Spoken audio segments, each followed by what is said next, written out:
নমস্কার। আজকে কয়েকটা লোক ছড়া নিয়ে বলবো। এই লোক ছড়াগুলোর অনেকগুলোরই আমরা পূর্ণরূপ জানি না।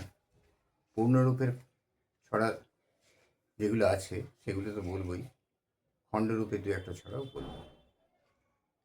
প্রথম বলি, ছোটবেলা থেকে আমরা একটা ছড়া বলে খেলতাম।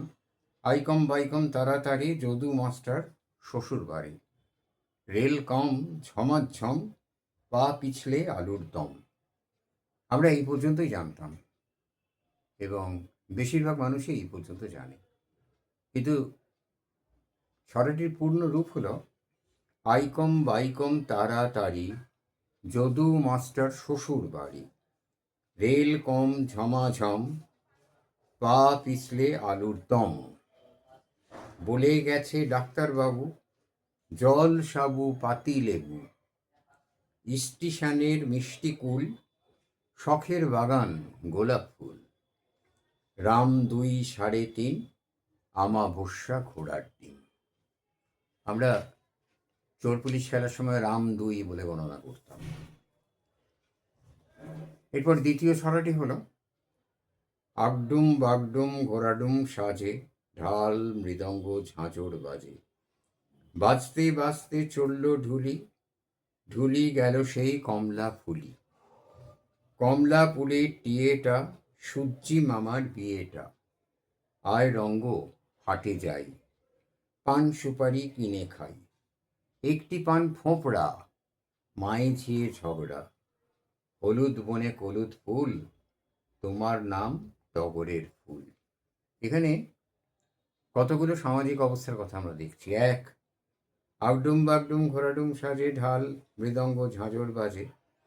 এটা স্পষ্টতই একটি যুদ্ধযাত্রা। ডোমেরা খুব ভালো সৈনিক হতো। সাধারণত ডোম বাগ দিয়ে এরাই পাইক হতো জমিদার বাড়ির। আর তখন তো জমিদারে যুদ্ধ লেগেই থাকতো। তো এই আগেডোম বাগেডোম মানে আগে যে ডোম রয়েছে অশ্বারোহী ডোম, বাগে ডোম আমার দুদিকে ডোম, আর ঘোড়া ডোম যে ঘোড়ায় চড়ে যাচ্ছে। আর তার সঙ্গে যুদ্ধের বাজনা বাজছে ঢাক মৃদং ঝাঁঝর, একটা পরিপূর্ণ যুদ্ধের পরিবেশ। এরপর দেখুন, পান সুপুরি কিনে মা মেয়ে হাটে গেছে, রঙ্গকে নিয়ে হাটে গেছে পান সুপুরি কিনতে। সেটা নিয়ে অথবা অন্য কোনো মায়ে ঝিয়ে ঝগড়া শুরু হয়েছে। পানের ভেতরে ফোঁপড়া, একটা পানের ভেতরে হলুদ বনে কলুদ ফুল, তোমার নাম টগরের ফুল। এটা আবার সই পাতানো। আগেকার দিনে মেয়েরা সই পাতাতো এবং সইদের নাম এরকম, ফুলের নাম গঙ্গা জল, এরকম নানা রকম নাম হতো। এখানে একটা সুন্দর চিত্র পাওয়া গেল। এইবার একটা ছড়া বলবো। সেই ছড়াটা হলো একটা গ্রামীণ সমাজের চিত্র পাওয়া যাচ্ছে। এক পো দুধে কি হবে তা বলো না, ক্ষীর হবে, সর হবে, ছানা হবে, মাখন হবে, উচ্চারণটা মাখন, হাড়ু খাবে, গুপি খাবে, বংশীধারী কেশরুগী, তারেও একটু দিতে হবে। মেজ বউয়ের কোলে কচি, না দিলে সে খাবেই বাকি, কালাচাঁদের সঙ্গে বুড়োর দুধ নইলে জমে না, সোহাগের টিয়া পাখি স্বর্ণা পেলে বকাবকি, পোড়ার মুখে আমার আবার ক্ষীর নইলে রোচে না। ও বড় বউ, আর কি হবে বলো না। এরপরেও আরও কিছু হবার আকাঙ্ক্ষা রয়েছে। মানে একটা পরিষ্কার চিত্র যে খুব অল্প জিনিসের মধ্যে কি করে সেই সময় সংসার চালানো হতো, বা সাধারণ মানুষ তাদের স্বল্প আয়ের ভেতরে এক পো দুধে এত কিছু করতে হবে, অর্থাৎ খুব কম পয়সার মধ্যে ভীষণ বড় একটা ব্যাপার করতে হবে। সবাইকে মানিয়ে গুছিয়ে দিয়ে থাকতে হবে, সবাইয়ের জন্য ব্যবস্থা করতে হবে, কাউকে বাদ দেওয়া যাবে না, এমনকি টিয়া পাখিটা। এই সমধর্মী আরেকটি ছড়া বলি। এক পয়সার তৈল কিসে খরচ হইল, এক পয়সার তেল বলে কথা, তোর চুলে মোর পায়ে, আরও দিছি ছেলের গায়ে। চুলে দিয়েছে, পায়ে দিয়েছে, ছেলের গায়েও মাখিয়েছে।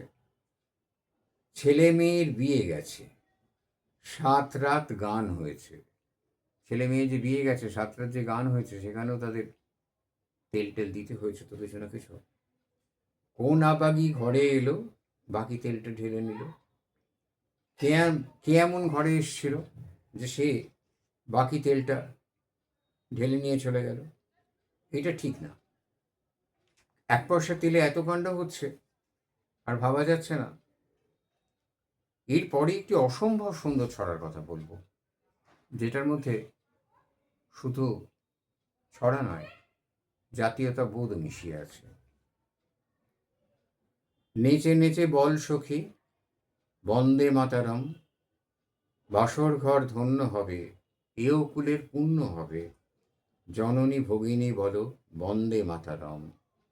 বিলাতি মাল ফেলে দিব, ঢাকাই শাঁখা কিনে নেব। বিলাতি মাল, এখানে ঢাকাই শাঁখার উল্লেখ যখন রয়েছে তখন মনে হয় রেশমি চুড়ির কথা বলা হচ্ছে। গুলবাহারি শাড়ি পরি হইবে সুন্দরম, গুলবাহারি শাড়ি পরলে সুন্দর হবে। যুগল মিলন আজি হইবে মঙ্গলম, বলো বন্দে মাতরম।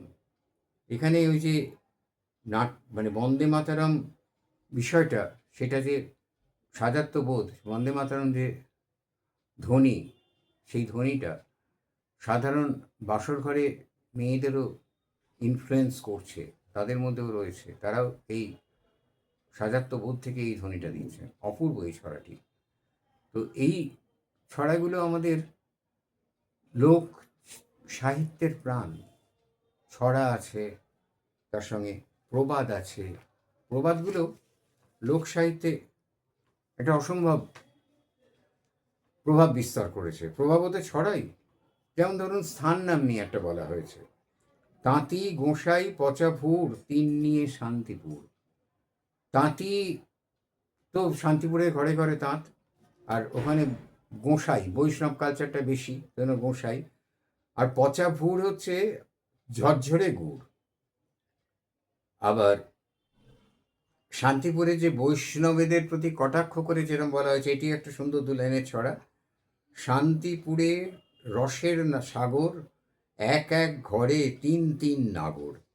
এই সমস্ত বৈষ্ণবদের মধ্যে যে কিছু ছিল, তাদের মধ্যে একটুখানি এই ধরনের মানসিকতা ছিল, সেটাকে ইঙ্গিত করে বলা হলো।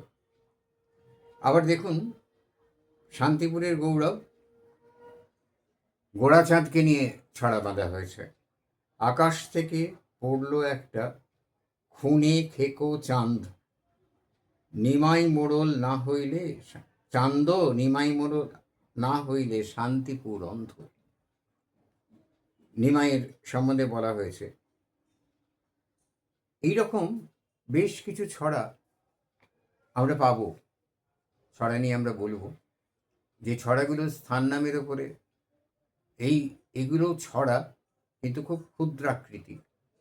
পরবর্তীকালে এগুলো প্রবাদ প্রবচনে পরিণত হয়ে গেছে। নমস্কার।